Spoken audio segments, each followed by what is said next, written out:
Umat Tuhan yang terkasih dalam Yesus Kristus, Shalom. Jumpa lagi pada hari ini 1 Agustus 2022 dari Pastori 4 Jemaat Koinonia. Saya menyapa umat Tuhan, salam damai sejahtera. Saya mengajak kita, baiklah kita menyatakan syukur kita kepada Tuhan di hari pertama di bulan Agustus ini, dan kita boleh dapat mendengarkan kebenaran firman-Nya. Mari kita berdoa. Tuhan Yesus, kami sungguh membutuhkan firman-Mu di dalam hidup kami. Karena itu datanglah dan memberkati kami sekalian. Dalam nama Yesus Kristus kami berdoa. Amin. Umat Allah yang terkasih dalam Yesus Kristus, kita mendengarkan kebenaran firman Allah dalam 1 Yohanes pasalnya yang kedua, ayatnya yang ke-22 sampai dengan ayatnya yang ke-23. Beginilah bunyi firman Allah, Antikristus. Siapakah pendusta itu? Bukankah dia yang menyangkal bahwa Yesus adalah Kristus? Dia itu adalah Antikristus, yaitu dia yang menyangkal baik Bapa maupun Anak. Sebab barang siapa menyangkal Anak, ia juga tidak memiliki Bapa. Barang siapa mengaku Anak, ia juga memiliki Bapa. Umat Tuhan yang terkasih di dalam Yesus Kristus, hari ini ada banyak pengajaran yang ada di sekitar kita. Di antaranya pengajaran-pengajaran itu mengajarkan bahwa Yesus Kristus itu bukanlah Kristus, bukanlah Tuhan. Yesus itu bukan Kristus, dia bukan Tuhan. Dia manusia biasa dan kemudian diangkat menjadi Tuhan oleh para murid, oleh orang-orang Kristen. Bapak Ibu, saudara-saudara yang terkasih di dalam Yesus Kristus, kesaksian firman Allah yang kita imani dalam hidup kita menegaskan kepada kita, siapakah pendusta itu? Bukankah dia yang menyangkal Yesus adalah Kristus? Dia itu adalah Antikristus, yaitu dia yang menyangkal baik Bapa maupun Anak. Sebab barang siapa menyangkal Anak, ia juga tidak memiliki Bapa. Dan barang siapa mengaku Anak, ia juga memiliki Bapa. Kalau demikian, berdasarkan kebenaran firman Allah dalam 1 Yohanes pasal 2 ayat 22 sampai 23 mau mengingatkan kepada kita bahwa setiap orang yang mengajarkan, yang menyangkal bahwa Yesus itu adalah Kristus, Yesus itu adalah Tuhan, dia sesungguhnya tidak mempunyai Bapa di dalam kerajaan Allah. Sebab kalau kita belajar di dalam Injil Yohanes pasal 10 ayat yang ke-30, Yesus sendiri menyatakan bahwa ia dan Bapa adalah satu. Bahkan kita belajar dari pengajaran Yesus yang mengingatkan kepada kita bahwa kita dapat memanggil Allah itu sebagai Bapa dalam hidup kita. Dia yang begitu dahsyat dan berkuasa. Dia yang adalah Sang Pencipta langit dan bumi dan segala isinya.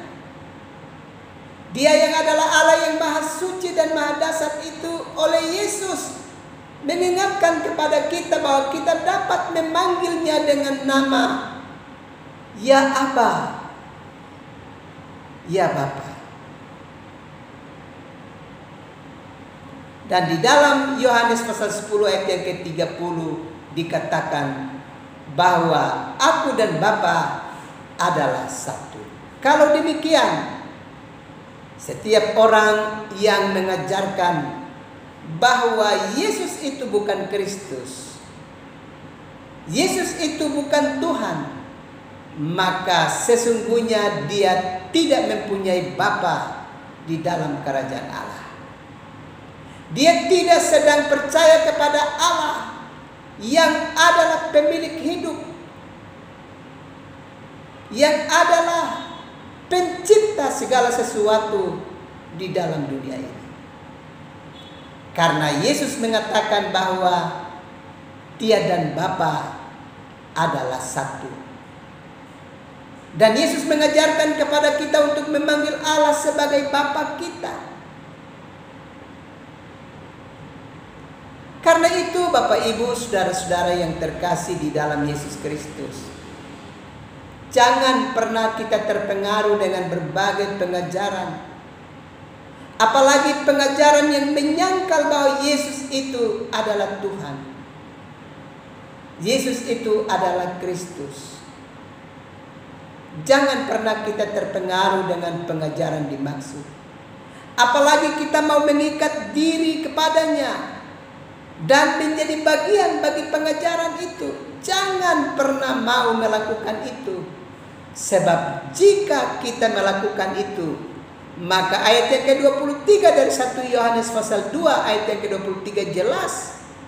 Sebab barang siapa menyangkal anak, ia juga tidak memiliki Bapa. Barang siapa mengaku anak, ia juga memiliki Bapa.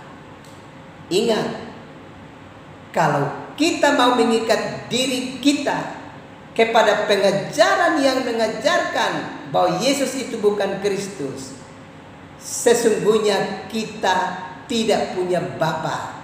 Sebagai pemilik hidup ini, sebagai yang menciptakan segala sesuatu di dalam dunia ini, kita tidak memilikinya karena kita menyangkalnya.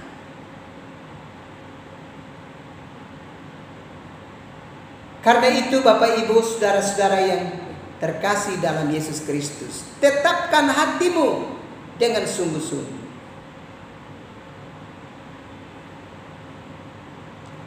Kita harus ingat bahwa kita sudah percaya bahwa Yesus Kristus itu adalah Tuhan. Ayat yang ke-24 dari bacaan kitab suci ini menegaskan, dan kamu, apa yang telah kamu dengar dari mulanya, itu harus tetap tinggal di dalam kamu. Jika apa yang telah kamu dengar dari mulanya itu tetap tinggal di dalam kamu, maka kamu akan tetap tinggal di dalam Anak dan di dalam Bapa. Kalau demikian, ada jaminan yang begitu pasti bagi kita. Kita yang percaya bahwa Yesus itu adalah Kristus, Yesus itu adalah Tuhan. Sesungguhnya kita sedang tinggal di dalam Bapa. Berarti bagian kita jelas, jaminan kita pasti, kita tinggal di dalam Dia. Karena itu kalau sudah tinggal di dalam Bapa, tinggal di dalam Dia, jangan pernah mau meninggalkan Sang Bapa sebagai pemilik hidup, sebagai penguasa satu-satunya, baik di sorga maupun di bumi. Sekali lagi ingatlah, kita harus bersyukur bahwa kita adalah orang-orang yang sedang percaya kepada Yesus Kristus. Dan kita yang percaya kepada Yesus Kristus, kita ada di dalam Bapa. Dengan demikian, ada jaminan yang pasti bagi keselamatan kita. Karena itu, kalau sudah ada kepastian bagi hidup kita, jangan pernah mencari lagi, apalagi menjadi bagian dari sesuatu yang tidak pasti bagi kehidupanmu. Kiranya Tuhan terus meneguhkan kita sekalian, umat Tuhan sekalian, supaya tetap percaya bahwa Yesus itu adalah Kristus. Dia adalah Tuhan. Dan kalau kita percaya bahwa Yesus adalah Tuhan, Dia dan Bapa adalah satu. Tuhan memberkati umat Tuhan sekalian. Amin. Mari kita berdoa. Terima kasih Tuhan untuk kebenaran firman-Mu yang terus melawat kehidupan kami. Terima kasih Bapa. Malam ini hamba terus berdoa untuk umat-Mu yang ada dalam penderitaan sakit, baik itu yang sedang menderita di dalam rumah tangga mereka maupun di rumah-rumah sakit.